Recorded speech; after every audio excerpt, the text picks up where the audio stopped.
Boom! All right, Bourbon Quest. It's your host, Bourbon Steve, here on Bourbon Quest.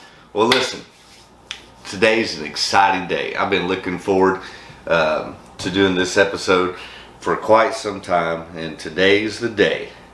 We're doing Buffalo Trace, Mash Bill number 2. All 4 whiskeys from Buffalo Trace, Mash number 2. So, I've got these arranged. These are gonna be all fresh cracks today. I've had Blanton's plenty of time. I've only had Elmer and Hancock at a bar. This is the first time I've ever opened any of these bottles, along with the first time ever for Rock Hill Farm. So I'm excited. So just to give you today's lineup, we have Hancock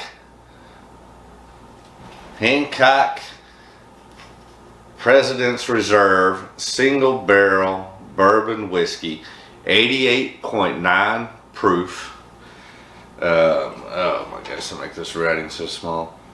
Was there even anything on the back here? No, just government warning. So nothing spectacular there on the bottle, but Hancock President's Reserve, 88.9 proof. Next, we have Elmer T. Lee. Yes, sir. Elmer T. Lee single barrel sour mash Kentucky straight bourbon whiskey, 90 proof. We got on here, Elmer T. Lee produced some of the finest bourbons ever bottled. This single barrel bourbon is a tribute to him, Elmer T. Lee. Well, heck yeah, let's say tribute to Elmer. And then, of course, your standard Blanton's single barrel. The horsey there.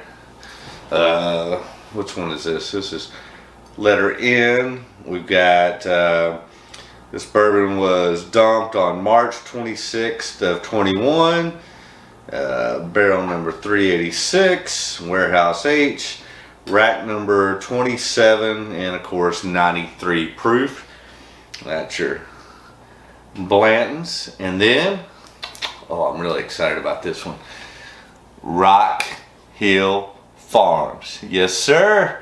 Rock Hill Farms. Rock Hill Farm, another single barrel bourbon, 100 proof.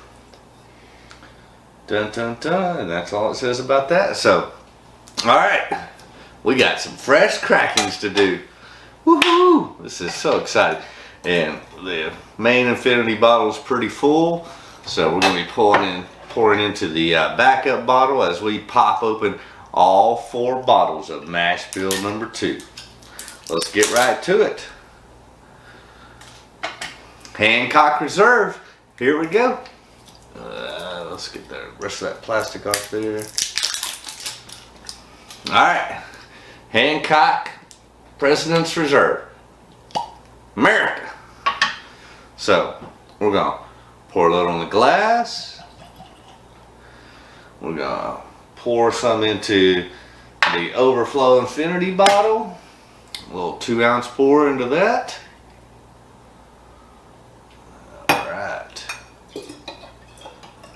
Yes, sir. That's how we do it here on Bourbon Quest. Every bottle goes into the infinity bottle. It's up to like close to 400 probably now. Alright, so we get to do a fresh uncorking of Elmer. First time ever opening a bottle of Elmer T. Lee along with Hancock. Let's go ahead and get that there. You ready? Oh shit, that cork screwed up. Well, hey, that's what you get with live TV. Alright, so now we gotta get this cork out of here.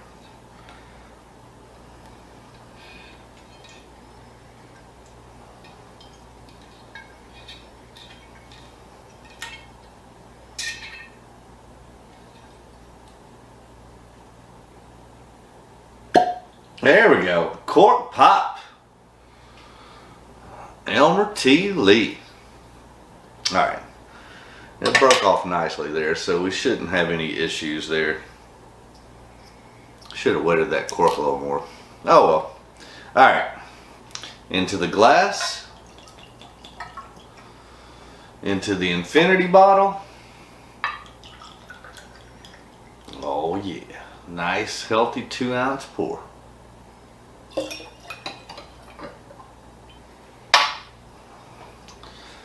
Elmer tea. Alright, now we got Blanton's, the nice little wax with the horsey top.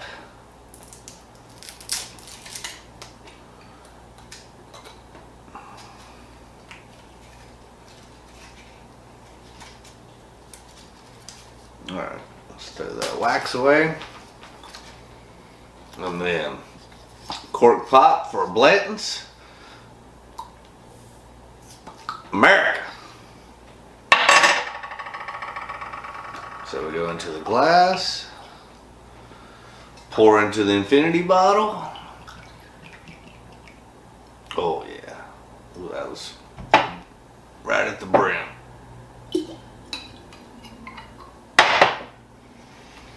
All right, we got one more to go.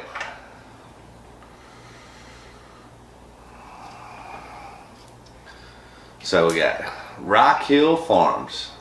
Let's make sure we get that cork wet so we don't have the same issue that we had on Elmer. Alright, so tear off the plastic.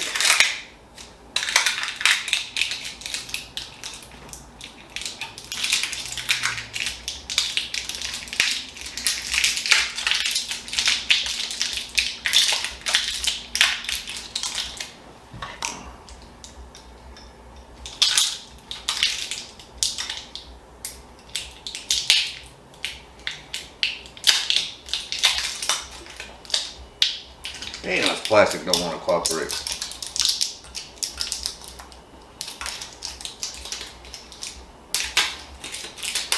Alright, I've had this for a while, so probably a little over a year.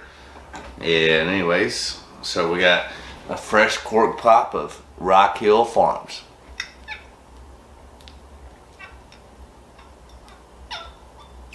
America. And pour into our glass. Infinity bottle. Oh, yeah, nice. Full to the brim, 2-ounce pour. Alright, so we've got that out of the way with the uncorkings and the infinity pours. So, let's see how we're doing on time here. Good deal. Alright.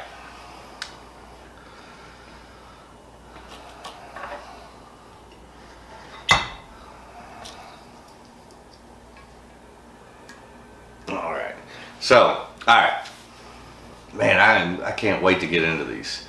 Alright, before we do, I did these corkings. I'm going to take a quick pause and switch these around, and when I come back, the glasses will not be, don't pay attention to how they are behind the bottles because they will be all mixed up and that will not mean anything.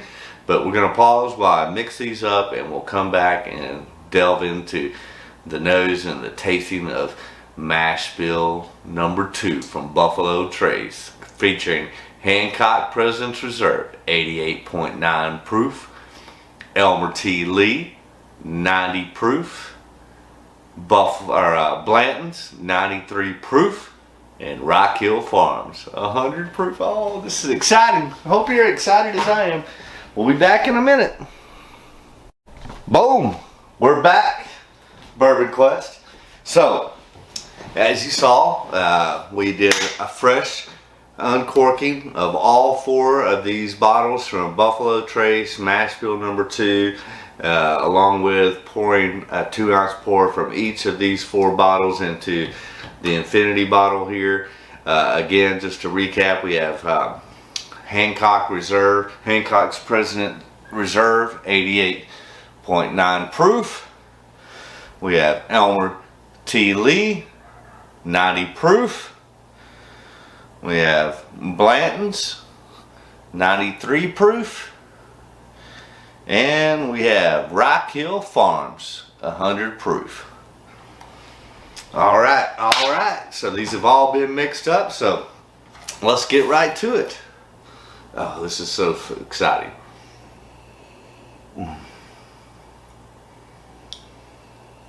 Just Just classic bourbon notes. I mean, very sweet, caramel, vanilla, butterscotch. And that's really about it. I mean, yeah, just sweet. Maybe a little cherry. Definitely vanilla, caramel, butterscotch. Touch of cherry. But vanilla, caramel, butterscotch, touch of cherry. Not anything overly complex, just very inviting, very sweet. Alright, cheers, Bourbon Quest.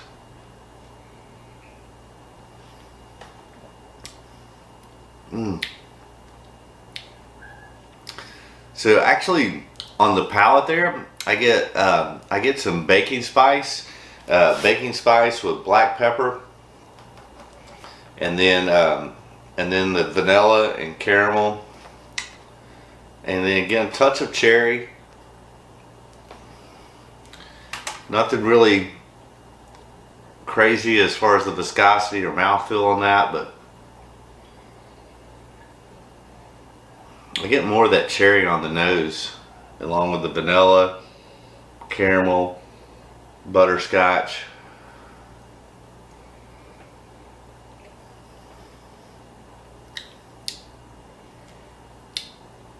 But yeah, get that on the front, more of that black pepper and baking spice, and then that cherry and vanilla and caramel and butterscotch is really what I'm getting on that. Very good. I mean,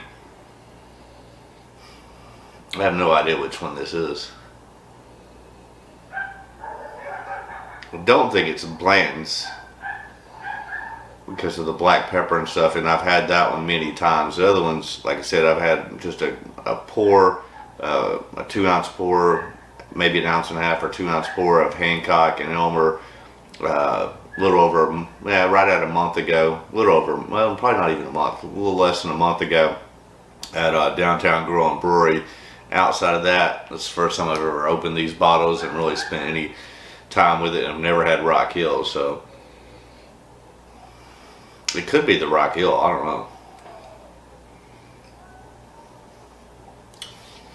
know. Yeah, but that black pepper and then the sweetness of the caramel, vanilla, butter, plenty of butterscotch, very good. As always, stay hydrated, my friends.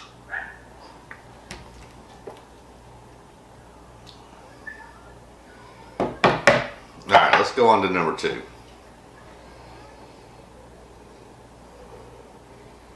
This one is sweeter on the nose. Just tons of vanilla, toffee, butterscotch, caramel. But vanilla, tons of vanilla, toffee, caramel, butterscotch. Sweeter on the nose.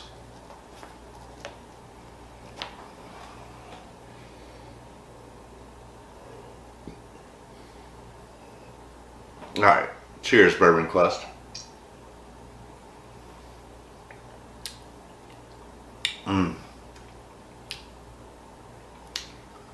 That is like, palate is just vanilla creme brulee with butterscotch, caramel, maybe a touch of pecan. Getting a little bit of butter pecan, as Jason would say at Mash and Drum. Yeah, getting more of that on the nose and stuff too now. Oh yeah, that's like, yeah, butter pecan, vanilla creme brulee. That's so good. Alright, I think right now I would rank number 2 over number 1. Stay hydrated.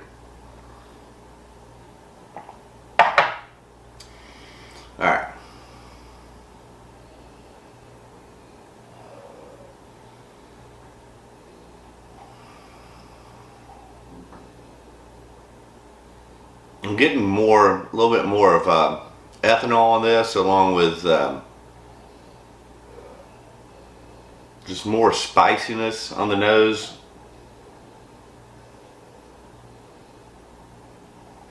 I get more oak on this, more oak on the nose, more oak and proof and spice.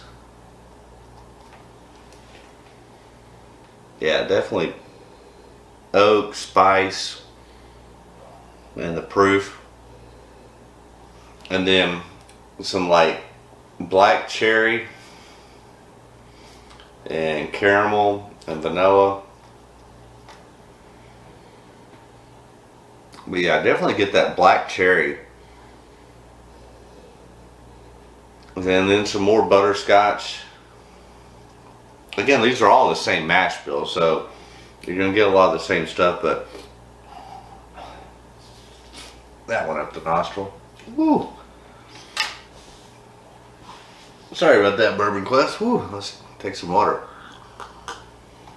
I burnt the old nose hairs. Alright, cheers, Bourbon Quest.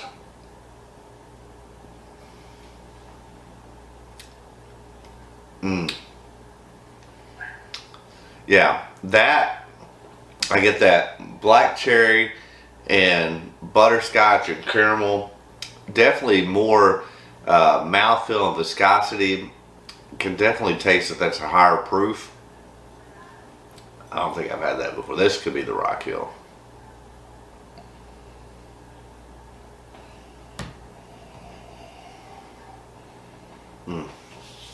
But yeah, definitely get the black cherry and caramel, vanilla, butterscotch, some baking spice. Alright, cheers, Bourbon Quest.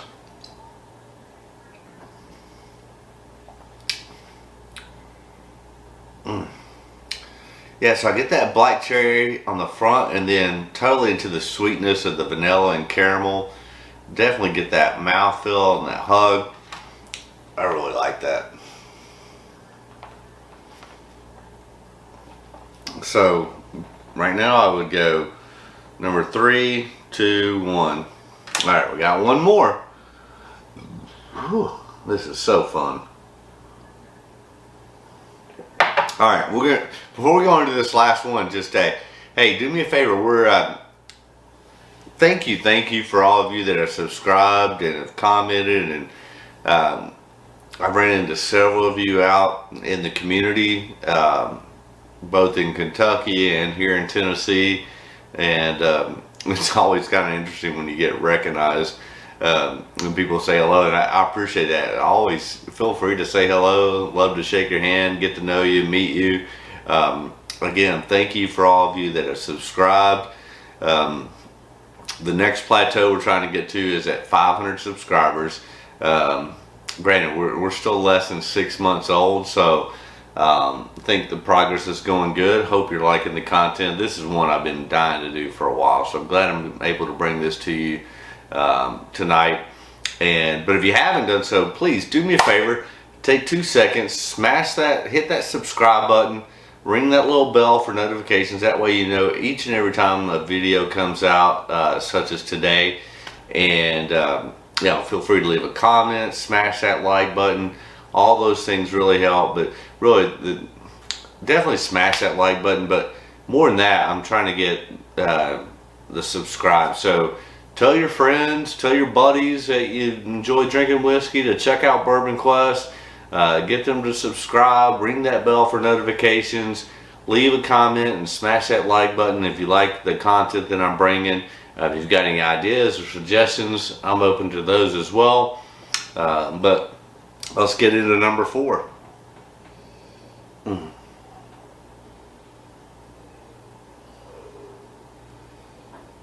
That might be the sweetest on the nose, but also probably the least complex. Like, probably the sweetest on the nose, but the least complex. Like, all I'm getting is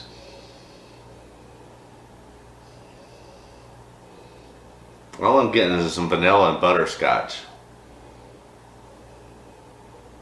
maybe a little bit of caramel, but I mean, very sweet, obviously, but not very complex. Cheers, Bourbon Quest.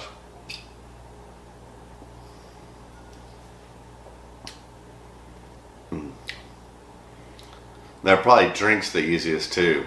Again, not very complex on the palate, but just vanilla and caramel and butterscotch. Easiest probably to drink of all this lineup, but also probably the least complex. All right, let me compare these two again.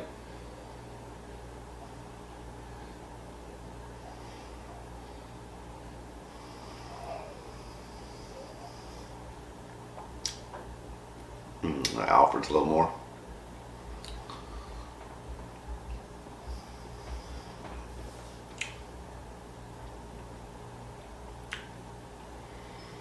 All right, so now what I'm going to do is I'm going to rank these, and then on my initial, and then I'm going to take a break, and then I'm going to come back and drink through them again, just to make sure that that we don't have any discrepancies and everything. Like, I like to do that when I have time, and I definitely want to take the time and give you the value and the content to give you my best, recommendations on these, which they're all four freaking fantastic. I can tell you that right now. But right now I'm going first, second, third, fourth. And then we're gonna run back. I'm gonna take a little break. We're gonna come back, run through them again, and just double check what I think is the best, and if we need to make some adjustments, we will. But stay hydrated, my friends, and I'm going to take a little break, and we'll be right back. Oh, this is so much fun. I'm loving it, baby. I'm loving it. Be back. Boom. We're back, Bourbon Quest. It's the final round. So, as you've been watching, we did an uncorking of all four of these bottles, and Infinity Bottle, I'm not going to rehash that. I've got them ranked 1 through 4, and we're going to go back through just to make sure that nothing's off.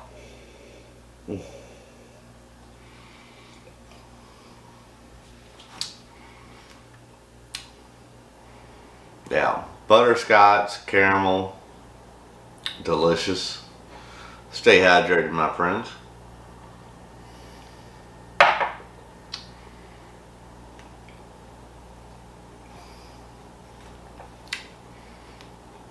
little better.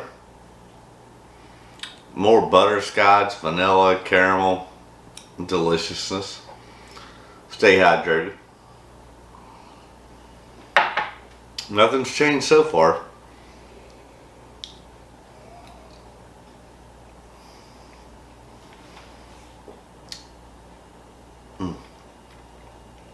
That's so good. They're all good. All right, let's go back into this one.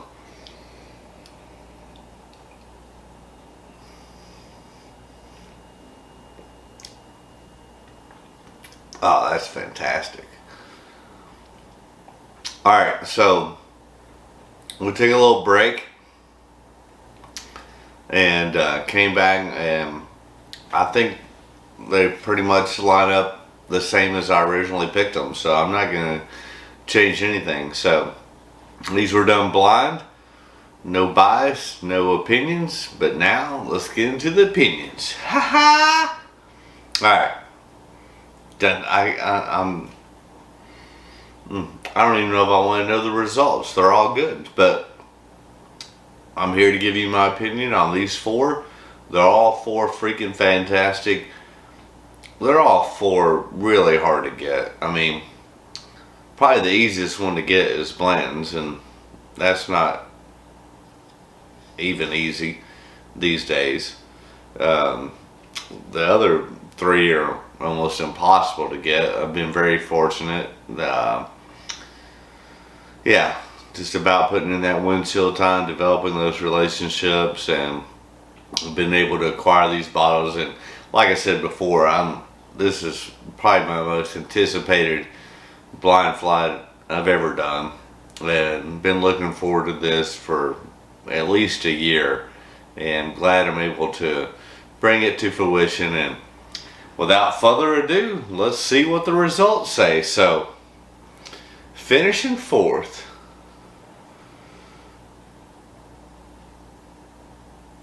is B.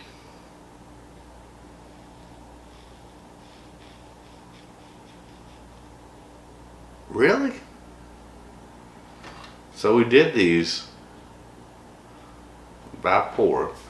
So we had A was Hancock, B was Elmer, C was Blanton's, and D was Rock Hill. So, man, coming in last place is Elmer. Unfortunate, but I mean they're all freaking fantastic. Coming in third. All right, so fourth was Elmer. Third was C, which is Blanton's. All right, and second place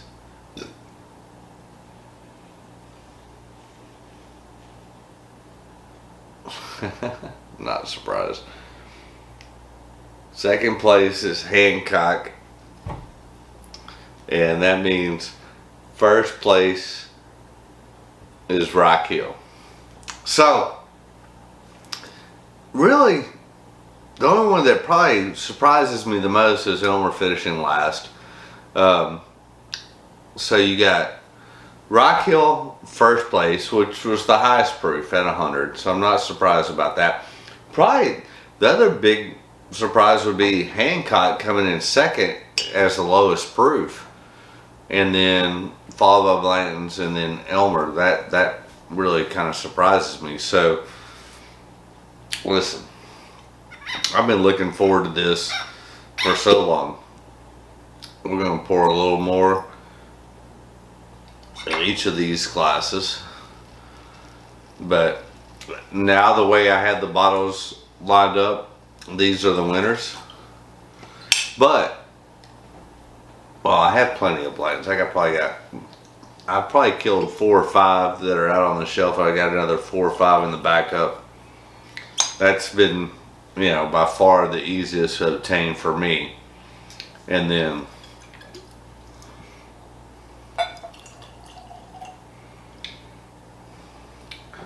I'm really surprised that Elmer finished last, but I mean they're all great.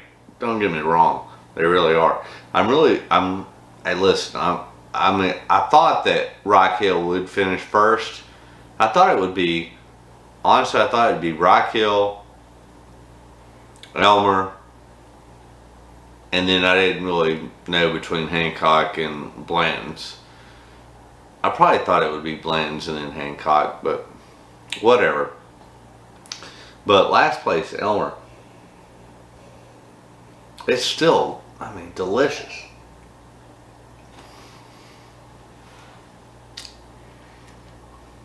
And the thing is, I don't know about Hancock and Rock Hill. Those are two completely hard to find bottles. But I feel like, 4 or 5 years ago, you could readily find Elmer. Now you can't. You can still find Blanton's. It's just a matter of, I wouldn't pay more than $80 for it. It should be retailed between 65 to 70. I'd pay 80 for it. I think I got this Elmer. I got it in a lottery. for like 45 bucks. And then I've seen it at Justin's House of Bourbon for like 450. What was that, like 1,000 times markup? Not worth it. I mean, listen, I did them blind. This Elmer finished last. I mean, it's delicious, and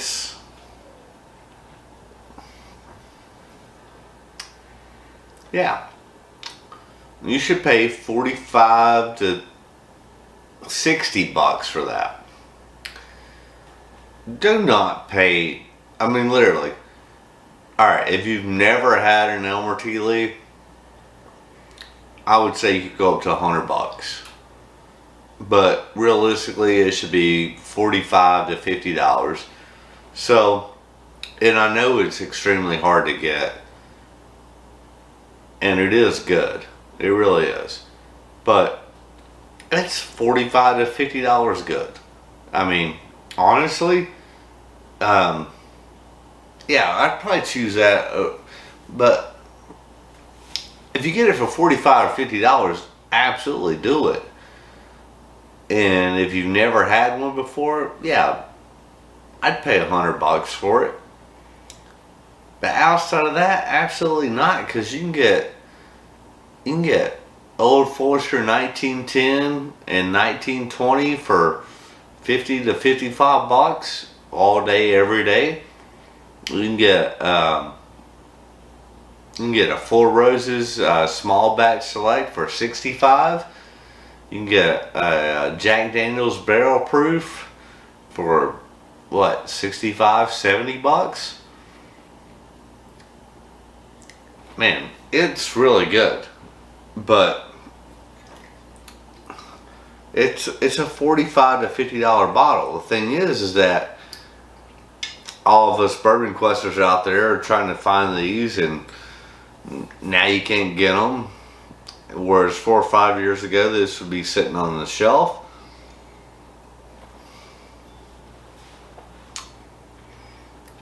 And it's, I mean, like I said, it's good. It should be a $45 to $55 bottle. If you've never had one before, I'd definitely pay $100 for it. I would not pay more than $100 for it. And the fact that I got this for 45, and then right after I did, I saw it at Justin's House of Bourbon, and I don't remember if it was Louisville or Lexington, but I think it was Louisville. And it was like 450 bucks. No freaking way. All right. And then Blanton's.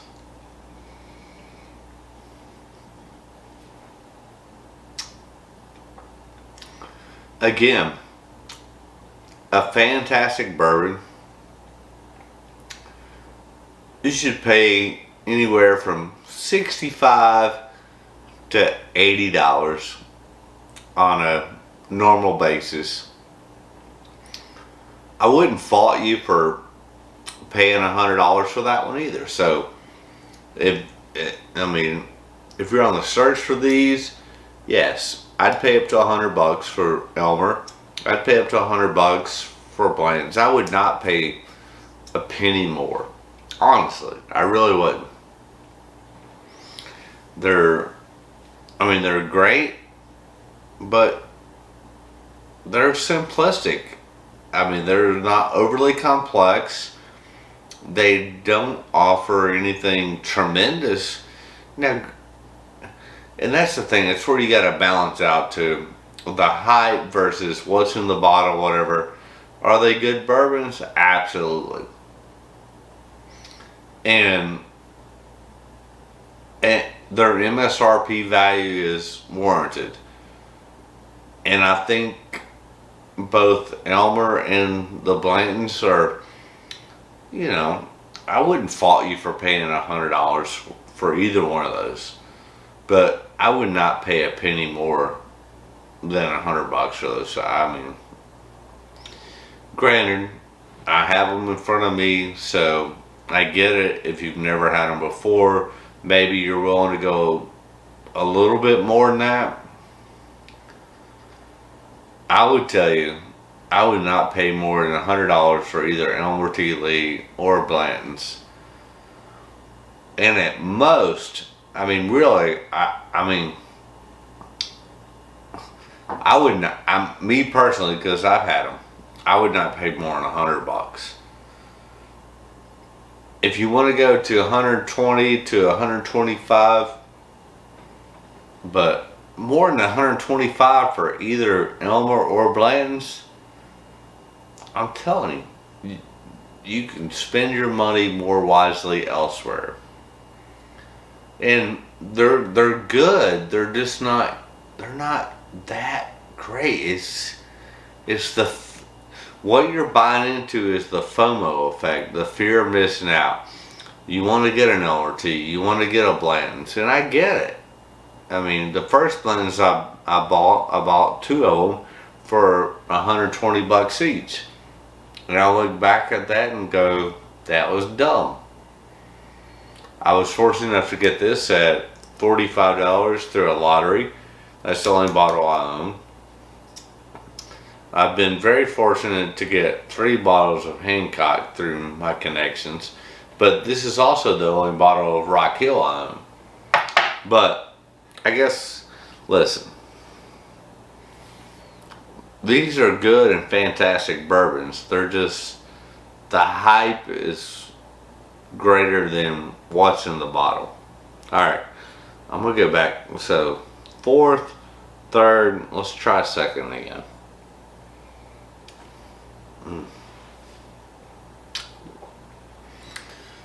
That's really, really good. I mean, that one really surprises me because, and luckily, I have, well, besides this one, I have 2 more in the bunker. I have plenty in the bunker for this. This is the only bottle I own of this. And then Rock Hill Farms. I need another one of these because that's, the Rock Hill Farms,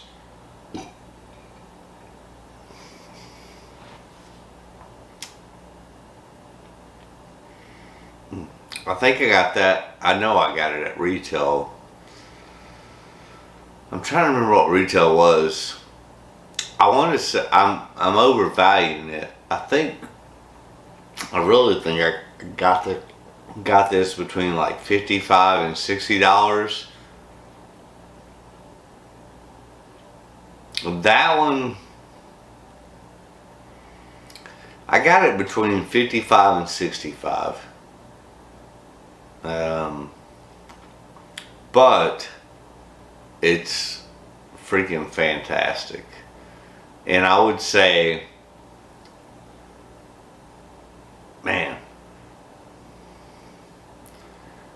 I don't want to overhype it, but it's freaking delicious. I would really, honestly, I think retail on it is between 55 and 65. 150 or below, it's a no-brainer. I'd probably, on the Rock Hill, I'd probably go up to 200. I wouldn't go more than 200 for sure. I paid like between 55 and 65. $100 or less on the Rock Hill, that's a no-brainer. I mean, I would even say 150 or below is a no-brainer, and I'd be willing to go up to 200 for that one, for the Rock Hill. Yeah, the Rock Hill is freaking awesome.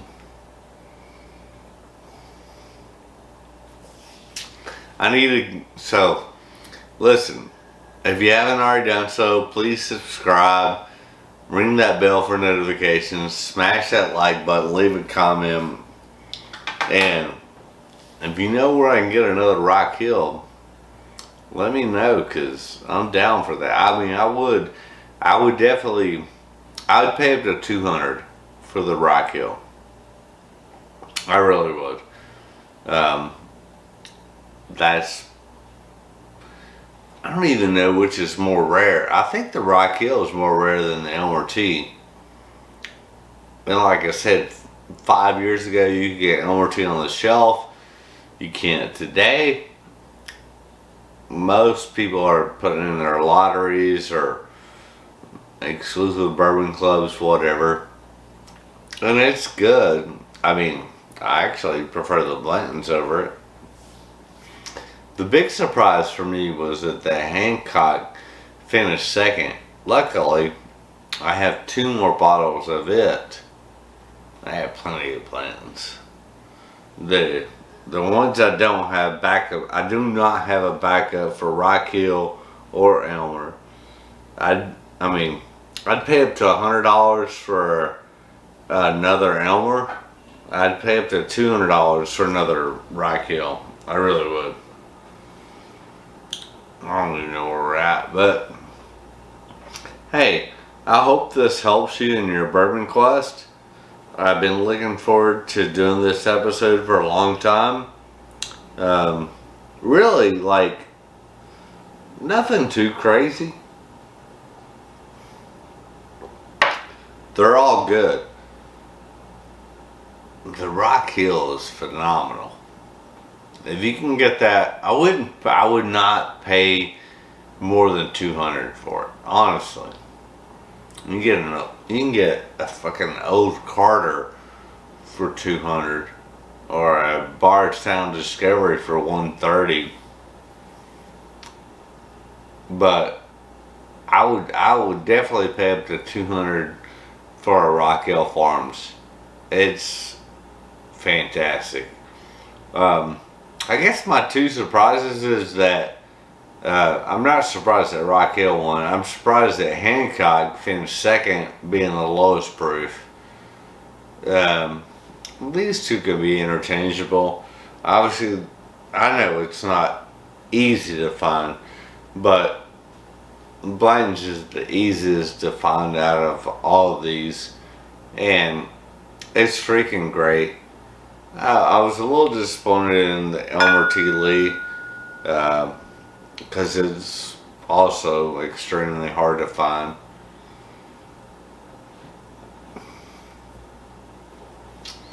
Alright, there you have it.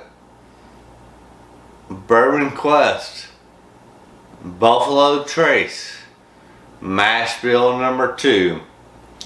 The results are Rock Hill, Hancock, Blanton's, Elmer. I hope you get them all. But, hey, I hope you enjoyed this video as much as I have in creating it. This is one I've been anticipating for a very long time. Glad to make it to fruition. But I just want to close out by saying, as always, my wish for you is that all your Bourbon Quest dreams come true. This was freaking fantastic. Subscribe, smash that like button, ring the bell for notifications, and leave a comment, because this was awesome, dude. I'm so glad we did this tonight. I'm gonna drink some more of these. You know that's right. That's amazing, bro. I'm a crazy motherfucker. For sure.